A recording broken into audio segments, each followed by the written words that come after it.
నెహ్రూ గారి ఆర్చీవ్స్‌ని దాచేసింది ఇందిరాగాంధీ. అట్లాగే ఆనాటి కాగితాలని ఈ రోజు వరకు బ్రిటన్ బయట పెట్టకుండా ఉంది. మోడీ ప్రభుత్వమైనా బయట పెట్టాల్సింది. 1947 స్వతంత్రంకి ముందు జరిగినటువంటి విచిత్ర పరిణామాలేంటి?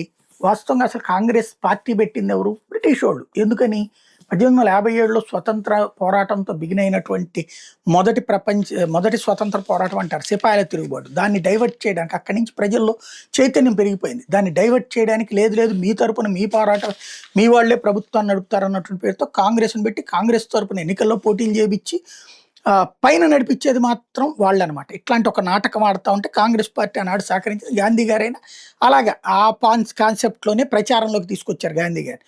ఇప్పుడు అలాగే స్వతంత్రం వచ్చినటువంటి సందర్భంలో నేను అనేక సార్లు ప్రస్తావించాను. సుభాష్ చంద్రబోస్‌ని యుద్ధ ఖైదీగా అప్పజెపుతామని రాసిచ్చారు. ఇంక అప్పుడు స్వతంత్ర పోరాటం ఎట్టవుతది? అలాగే పాకిస్తాన్ విడిపోవడానికి రాసిచ్చాం. కాశ్మీర్‌లో ఆర్టికల్ 370కి ఓకే చేస్తే రాసిచ్చాం. ఇంకప్పుడు స్వతంత్ర పోరాటం ఎట్లవుతది? పోరాటం అంటే ఆడు పారిపోతే మనం రావడం అవుతది తప్పించి, వాడు స్వతంత్రాన్ని ఏదో గిఫ్ట్‌గా ఇచ్చానని చెప్పేటటువంటి పరిస్థితి ఉంటే ఎట్లవుతది? ఇప్పుడు తాజాగా ఈ డాక్యుమెంట్స్ లండన్ గెజిట్‌లోనూను ఆ రోజున జరిగినటువంటిది. ఏంటది అంటే మన సామంత ప్రభుత్వం తరహా నడపడం అనమాట. అంటే చివరికి నెహ్రూ గారు ప్రమాణ స్వీకారం చేసింది. ప్రధానమంత్రిగా 1947 స్వతంత్రం వచ్చిన తర్వాత లార్డ్ మౌంట్ బాటన్‌కి ఇది అక్కడ రాణి గారి విధేయుడుగా ప్రమాణం చేశారు. ఆ ప్రమాణానికి సంబంధించినటువంటి కాపీలు ఇవి ఇప్పుడు బయట పెడుతోంది భారతీయ జనతా పార్టీకి సంబంధించినటువంటి టీమ్, సోషల్ మీడియా టీము.